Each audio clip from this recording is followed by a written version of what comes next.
Emisiune susținută de Alumil, sisteme arhitecturale, Izocamp, case pasive, Mobila Dalin, canapele.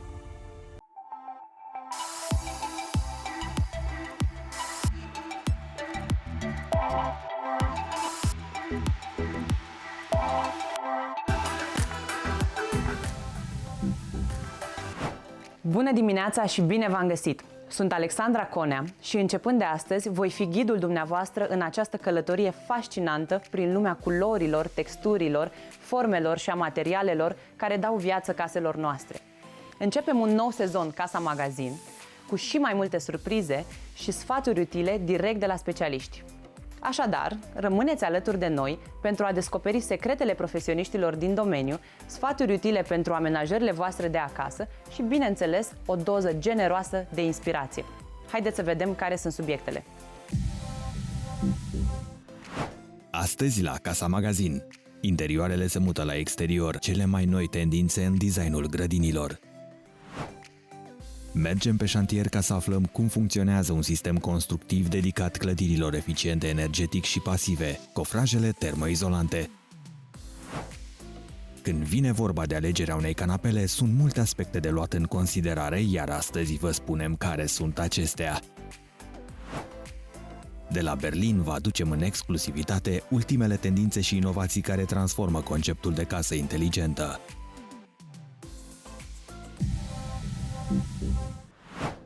Cum ar fi ca ferestrele dumneavoastră să devină suport pentru grădinile urbane, iar balcoanele să devină surse de energie regenerabilă cu care să vă alimentați roboții casnici? Nu este dintr-un film SF, ci sunt ultimele tendințe de la IFA Berlin 2024, cel mai mare târg internațional de tehnologie și bunuri de larg consum. IFA Berlin este unul dintre cele mai mari evenimente internaționale de tehnologie și bunuri de larg consum. Ediția din acest an a adus în prim plan inovații care vor redefini conceptul de locuință inteligentă. Evenimentul a subliniat tendințele majore și noile tehnologii care promit să transforme viața cotidiană, punând accent pe sustenabilitate, conectivitate avansată și automatizare. Technology is evolving very, very quickly. I think it's evolving faster than any of us want to keep up with or able to keep up with. At times you just wonder, like, what is next? But just think, a kid can invent an app or a software in his garage and kaboom, it's all over. Unul dintre punctele centrale ale expoziției a fost dezvoltarea electrocasnicelor inteligente, capabile să comunice între ele și să fie controlate de la distanță prin smartphone-uri. Aceste dispozitive optimizează consumul de energie și se adaptează la nevoile utilizatorilor. I think the first one and the most important one is the energy efficiency. So there is a big focus of the companies to bring the most efficient product to the market, and I think the next one is to help the consumers to preserve their food in better way, with better quality.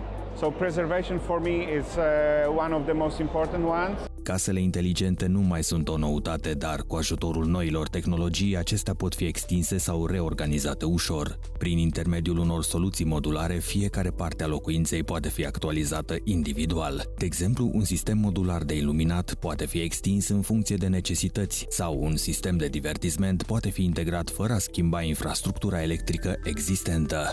The easiest way is renovation. So you take your old switches out, put the new in, the modules behind which can talk via radio frequency, also control of your heating, also wireless, and then combine it with a visualization on your smartphone, and then you are ready. So this is a low cost variant, but also very effective.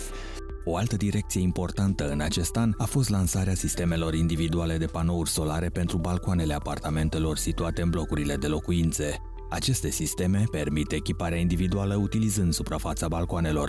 Right now we use the flexible panels to support our Navy 2000. It's super light, easy to use. Like for me, I can install on my own. În condițiile în care spațiul urban este limitat, grădinile verticale și grădinăritul pe acoperișuri au devenit necesare. Structurile verticale prezentate la IFA permit cultivarea plantelor pe fațadele clădirilor sau în interiorul locuințelor, maximizând utilizarea spațiului fără a compromite suprafața disponibilă. Our concept is to blend the windows with a smart farm technology for living area, because we don't want to occupy any living spaces. Instead of having such kind of a bulky smart farm product, we put all the facilities in the window. Tendințele prezentate la IFA Berlin 2024 au demonstrat cum tehnologia, sustenabilitatea și comunitatea pot fi combinate pentru a crea spații verzi inovatoare, capabile să îmbunătățească calitatea vieții în medii urbane dens populate.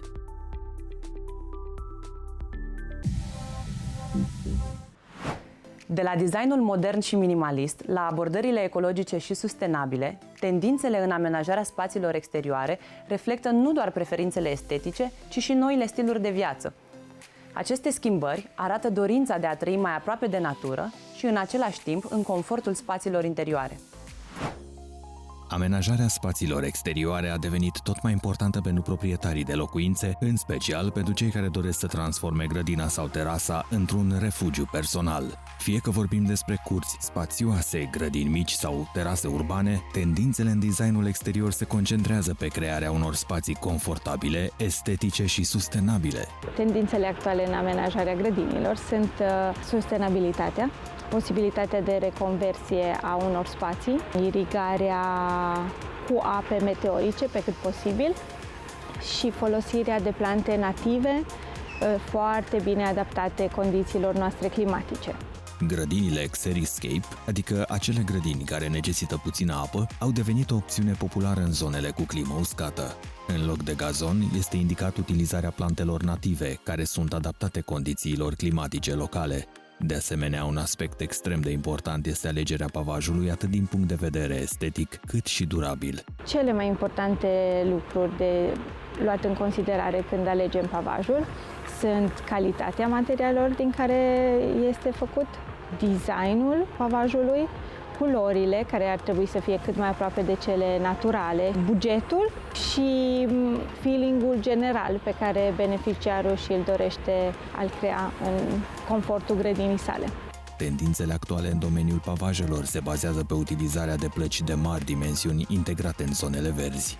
În același timp, se revine la pavajele de dimensiuni mici cu un montaj specific zonelor interioare. Pavajul este o soluție foarte durabilă, asta fiind unul dintre beneficiile acestuia. Astfel, întreținerea acestuia este minimă și este suficient ca o dată pe an să se facă o curățare temeinică a acestuia și o atenție deosebită să nu fie folosite substanțe care pot dăuna, în principiu substanțe pe bază de săruri. Populare sunt toate elementele care ne ajută la sistematizarea terenului, ceea ce face această parte foarte importantă din amenajarea unei curți sau unui spațiu verde, o parte laborioasă, dar având toate prefabricatele din beton, putem realiza foarte repede sistematizarea, asta ducând la o eficiență în amenajare și la reducerea costurilor. Elementele prefabricate au devenit o componentă esențială în designul și amenajarea spațiilor exterioare datorită avantajelor multiple pe care le oferă. Aceste soluții sunt ușor de instalat, oferă durabilitate și flexibilitatea în adaptarea la diverse stiluri de amenajare, ca de exemplu gamele oferite de acest producător român. Produsele sunt obținute prin folosirea unei tehnologii germane de ultimă generație, printr-un procedeu de vibropresare, ceea ce ne permite să oferim cea mai mare garanție din industrie. Fiind un producător de top cu o gamă foarte variată de produse, peste 600 la număr, avem și produse unicat pe piața din România, produse de dimensiuni foarte mari, generoase, de până la 1 metru, precum și produse care imită foarte bine textura lemnului. Materialele folosite pentru pavelele prefabricate, precum betonul și piatra reconstituită, sunt rezistente la intemperii și uzură. Acestea sunt soluții pe termen lung și sunt utilizate frecvent pentru amenajarea spațiilor exterioare ale hotelurilor sau zonelor de leisure din jurul piscinelor. Pentru amenajarea acestei piscine s-a optat pentru un pavaj mix 7.9. Asta înseamnă o diversitate mai mare de forme, ceea ce permite beneficiarului să creeze un design inedit. Pavajele sunt o soluție foarte bună pentru amenajările din jurul piscinelor, pentru că previn deteriorarea, așa cum știm, e un spațiu umed. Aceste pavaje sunt testate în apă timp de 28 de zile, tocmai pentru a li se garanta rezistența. Iar această rezistență este confirmată și în această amenajare, care deja are 5 ani de când a fost dată în folosință. Odată cu creșterea interesului pentru petrecerea timpului în aer liber, oamenii își doresc ca grădinile sau terasele lor să fie extensii ale interiorului. Crearea unui spațiu multifuncțional care poate servi atât pentru relaxare cât și pentru activități sociale este o prioritate. Astăzi, grădinile naturale și peisajele diversificate sunt mai apreciate. Acestea includ o combinație de plante perene, arbuști, flori sălbatice și ierburi decorative, evidențiate prin intermediul elementelor prefabricate, ca de exemplu pavajele în culori naturale sau de dimensiuni diferite, garduri și până la mobilier urban și elemente decorative, care aduc un aspect mai natural și mai dinamic în grădină.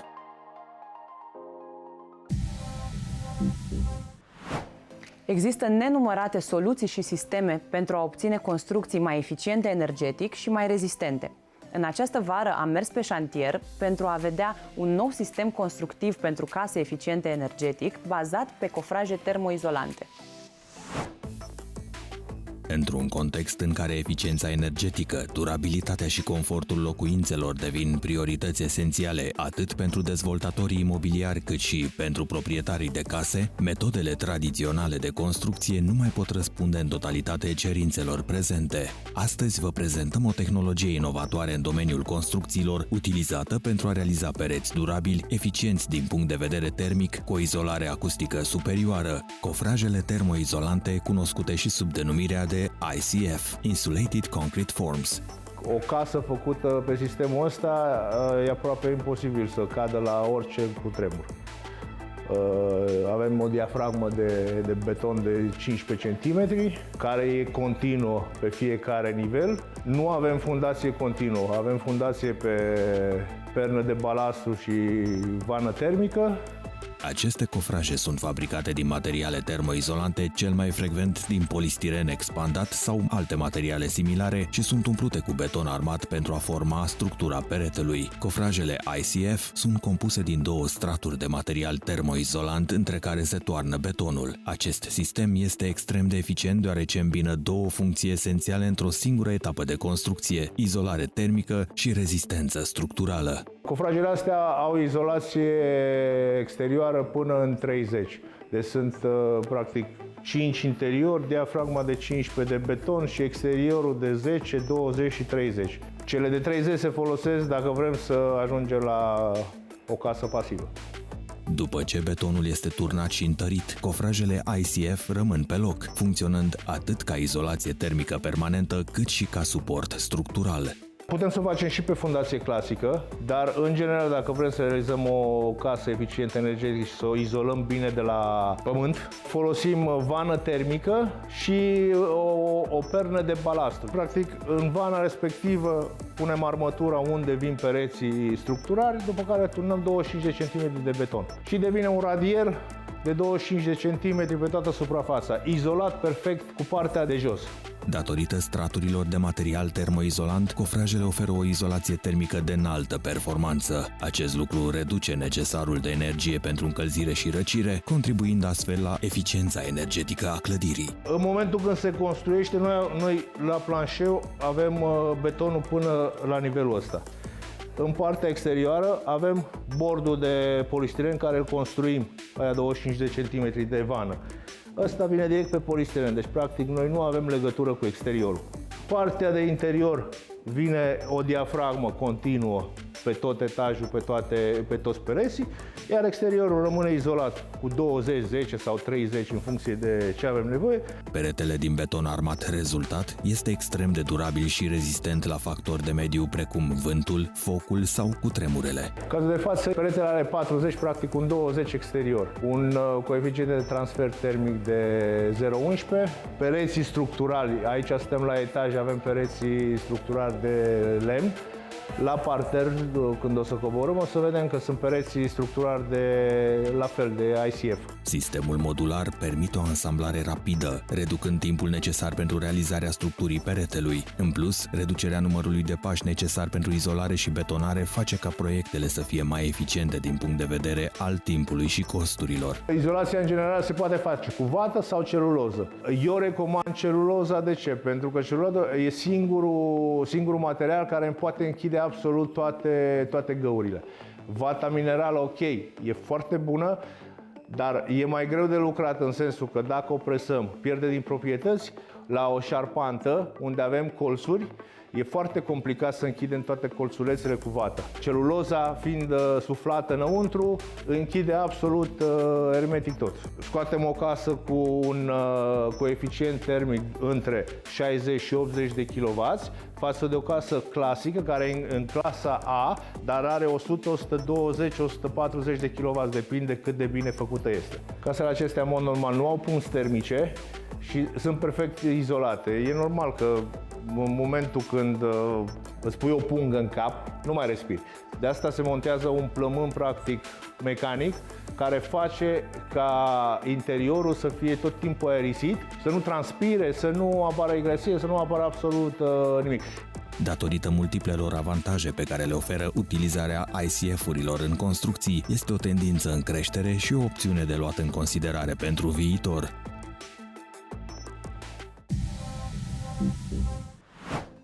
Alegerea unei canapele durabile și de calitate nu este doar o chestiune de estetică, ci și una practică, fiind una dintre cele mai importante piese de mobilier din amenajarea ta. Care sunt aspectele de care trebuie să țineți cont atunci când alegeți această piesă de mobilier? Aflăm împreună în materialul următor. Canapeaua este o piesă de mobilier cu un rol central în orice cămin. Aceasta nu este doar un obiect de design sau confort, ci și o piesă pe care te bazezi zilnic. De aceea, durabilitatea și calitatea sunt factori esențiali de luat în considerare înainte de a face o alegere. Există branduri românești specializate în producția de canapele, renumite atât pentru estetica, dar și pentru calitatea produselor pe care le propun și pentru care procesul de design și fabricare este mai important decât tendințele. Un proces foarte important în producție și în construirea brandului este creația produsului de la idee, desen, până la prototipul în forma finală care să ajungă în producția de serie. Criteriul final și cel mai important pe care ținem cont e ca produsul final, dacă ni l-am pune la noi în casă sau ne l-ar place să-l avem și din punct de vedere estetic și funcțional sau al siguranței. Pe piața din România ne diferențiem, în primul rând, îmi place să cred, prin design. Colaborăm de peste 20 de ani cu unul dintre cei mai buni designeri români, Mihai Grama. Îmi place să cred că publicul ne-a găsit locul pe piața de mobilier din România din punct de vedere al designului. Designul de produs nu se referă doar la aspectul vizual al canapelei sau mobilierului, ci și la inovația în ceea ce privește funcționalitatea. Designerii sunt în permanentă căutare de noi materiale și tehnologii care pot îmbunătăți calitatea produsului final. Chiar dacă trendul îți impune o anumită direcție stilistică, noi încercăm să creăm produse care să aibă personalitatea brandului nostru. De altfel, în fiecare an venim cu câte o colecție, una adaptată pentru piața din România și de multe ori ținem cont cumva și de tendințele din piața occidentală. De exemplu, alegerea unor materiale durabile, rezistente la pete și uzură, este crucială în producția de canapele. De asemenea, designerii inovativi pot să introducă concepte noi, cum ar fi sisteme modulare sau canapele multifuncționale, adaptate la nevoile consumatorilor. Dacă vorbim de trendul anului 2024 în materie de materiale textile, în general, materialele de design, cum ar fi cele cu textură bucle sau raiat, până la texturi de blăniță, vin în colecțiile noastre și cu un mare număr de materiale, până în 400, dacă nu mă înșel, materiale tehnice, cum ar fi cele tratate AquaClean, materialele reciclate și materialele pet-friendly. Un aspect esențial pentru succesul unei canapele sau al unei piese de mobilier este confortul pe termen lung.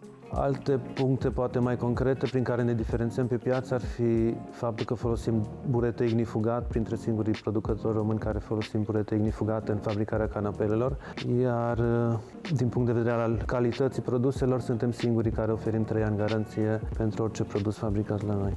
Designerii de interior joacă și ei un rol important și aduc o perspectivă proaspătă, ajutând brandurile consacrate să se adapteze rapid la schimbările din preferințele consumatorilor și tendințele pieței. Un liant de legătură între brandul nostru, produsele noastre și clientul final sunt designeri și arhitecții de interior. Cred că în momentul de față avem fericirea și bucuria să colaborăm cu undeva la 500 de designeri și arhitecți de interior.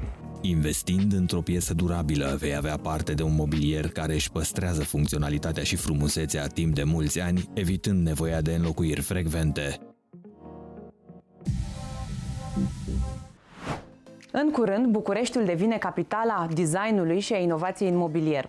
Bifesim, cel mai mare târg internațional din România dedicat industriei de profil, se pregătește să-și deschidă porțile, aducând în prim plan cele mai noi tendințe și soluții pe care vi le prezentăm în premieră în materialul următor. Casa Magazin îți aduce cele mai noi informații și tendințe pentru tine și casa ta. După Milano și Berlin, a venit rândul Bucureștiului să devină capitala designului de interior. Între 19 și 22 septembrie, Bifesim revine aducând împreună profesioniștii și pasionații de design interior, mobilă și tehnologii de producție. Vizitatorii vor putea vedea în premieră colecții inovatoare de mobilier inspirate din cele mai recente tendințe internaționale, echipamente și soluții pentru producția de mobilă, textile, corpuri de iluminat, pardosel și alte accesorii care completează orice spațiu. Specialiștii din domeniu vor împărtăși secretele succesului în design, arhitectură și producția de mobilă prin sesiuni interactive, conferințe și workshop-uri. Fie că ești profesionist sau pasionat de design interior, pe 20 septembrie te așteptăm la conferința organizată de Casa Magazin, un dialog constructiv între arhitecți, designeri specializați în domeniile medical, Horeca, amenajări exterioare și rezidențiale și producătorii și furnizorii români de mobilier.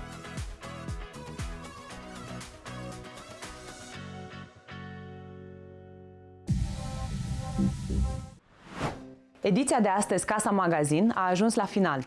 Sunt Alexandra Conea și vă mulțumesc că ați fost alături de noi. Subiectele le găsiți și pe site-ul casamagazin.ro și pe rețelele de social media. Vă dăm întâlnire și sâmbăta viitoare la aceeași oră, iar până atunci să aveți o săptămână plină de inspirație.